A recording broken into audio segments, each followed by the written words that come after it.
ချမ်းသာကြွယ်ဝတဲ့တထေးသားတစ်ယောက်ဟာထူးဆန်းတဲ့ကျိန်းစာတစ်ခုကိုခံစားနေရပါတယ်။အဲ့ဒါကတော့ခန္ဓာကိုယ်ထဲကအားအိမ်တွေရုတ်တရက်ကုန်ခန်းသွားတတ်တာပါ။ဒီကျိန်းစာကိုဖြေဖြောင်းနိုင်မဲ့တဦးလေးသောသူကတော့ပွင့်ဖက်ပုံတံမဲ့အမှတ်သားပါတဲ့မိန်းကလေးပဲဖြစ်ပါတယ်။ဒါပေမဲ့တထေးသားကတော့ဒါကိုမယုံကြည်ပဲသူ့အနာကိုနီးမျိုးစုံနဲ့ကတ်လာတဲ့အမှတ်သားတုနဲ့မိန်းကလေးတွေကိုအမြဲမောင်းထုတ်လို့ရှိပါတယ်။တနေ့မှာတထေးသားဟာအားကစားရုံမှာအလေးမဖို့ကြိုးစားပေမဲ့20ပေါင်ရှိတဲ့အလေးတုံးကိုတောင်မနိုင်ပဲလဲကျသွားပါတယ်။အဲ့ဒီမှာတင်တမ္မာဖြက်လက်တဲ့မိန်းကလေးတစ်ယောက်ကကူညီဖို့ကြိုးစားရင်းမတော်တဆတထေးသားရဲ့ဒေါ်လာ9သိန်းတန်ငွေdetentionနာယီကိုချေးမိသွားပါတော့တယ်ဒီလောက်များပြားတဲ့ရော်ကြီးကိုမပေးနိုင်တဲ့အတွက်မိန်းကလေးဟာတထေးသားအိမ်မှာအစေခံအဖြစ်ဝင်လုပ်ပြီးအကျွေးဆက်ဖို့ကန့်လန့်ခဲ့ပါတယ်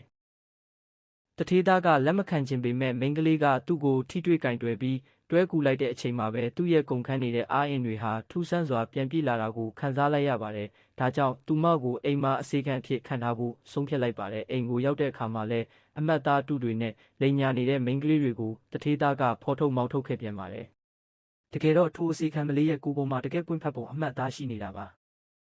ဒါပေမဲ့သူမကတော့ဒါဟာဘာမှမဟုတ်ဘူးလို့ထင်နေပြီးဖြတ်ပစ်ဖို့တောင်စဉ်းစားနေပါသေးတယ်။သူမဟာအိမ်လုပ်တွေကိုကြိုးကြိုးစားစားလုပ်ရင်းကျမ်းပြင်ကိုမှန်ချက်လို့ပြောင်းလဲနေအောင်တိုက်ပေးမယ်လို့ပြောတဲ့အခါမှာတော့အမြဲတမ်းတည်တင်းနေတဲ့တထေးသားဟာမတိမတာပြုံးလိုက်မိပါတော့တယ်။ဒါကိုမြင်လိုက်ရတဲ့တထေးသားရဲ့အဖွားဖြစ်သူကတော့သူမရဲ့မြေကိုပထမဆုံးအကြိမ်ပြုံးအောင်လုပ်နိုင်တဲ့ဒီမိန်းကလေးကိုကြည့်ပြီးအံ့ဩမြင်သက်သွားပါတော့တယ်။